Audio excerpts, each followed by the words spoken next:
First of all, my name is Josie Mixon, and I want to thank all of you for being here today.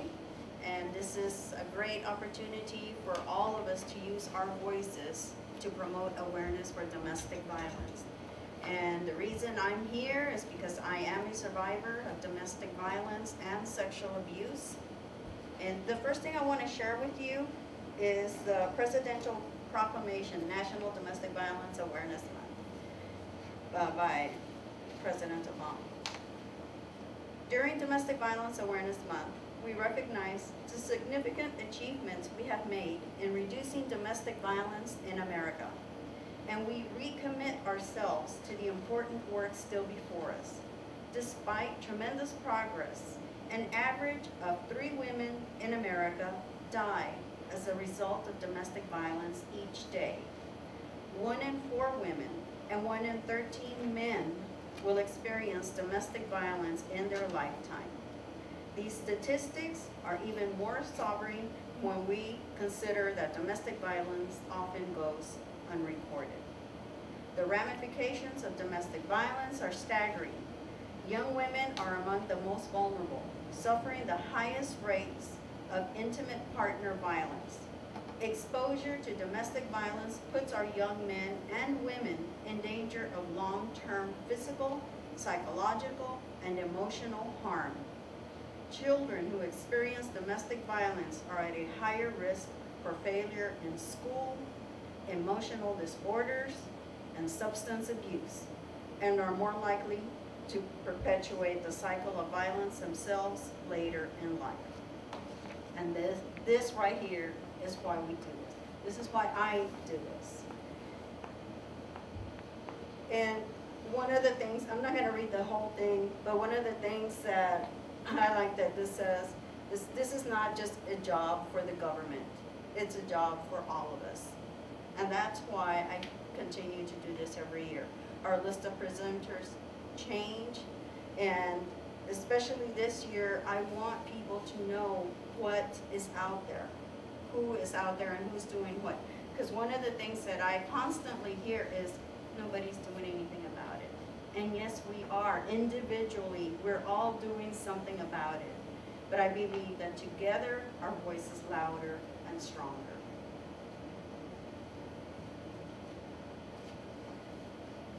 I don't want to get into too many statistics because there are so many, but this one is the Texas Council on Family Violence carefully and with the utmost respect to the families impacted presents the following names of each victim of intimate partner femicide in the state of Texas during 2010.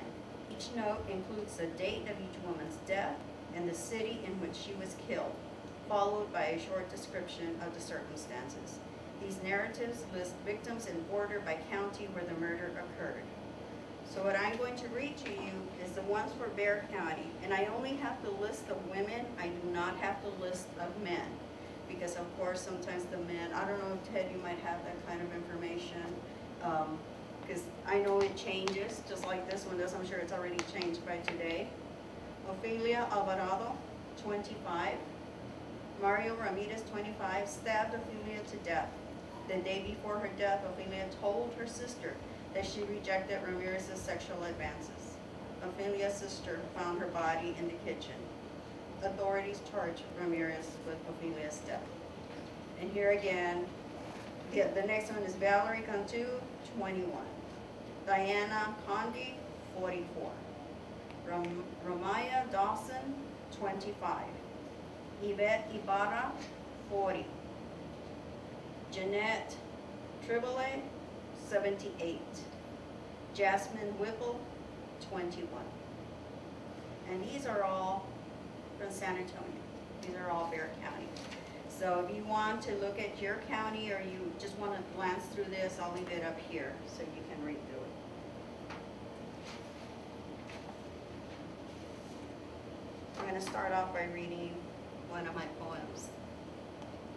It's called A Double-Edged Sword. Here we go again, the ranting of an abused woman, formerly abused woman.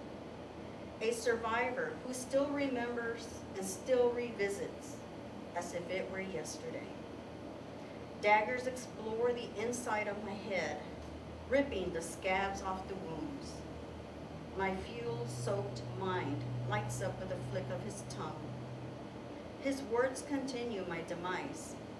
It was only yesterday. Tears creviced my face, leaving behind ruts of shame. It was only yesterday. I heard you say it again. It was only physical. The abuse, it was only physical. It could have been worse. It could have been mental, emotional, but it was only physical. Ignorance displays its opinion. Without truth, without knowledge, physical abuse is the end, not the beginning. The end result of mental and emotional abuse is the impact of a fist. Never have compared the pain. They both bled the same. It knows no boundaries.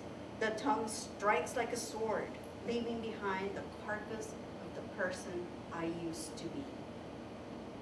To make an exclamation point, the tongue is a double-edged sword, cutting both ways while coming and going, reducing its prey to nothing, leaving behind an empty shell, permanent scars, permanent bruising, with the impact of a fist.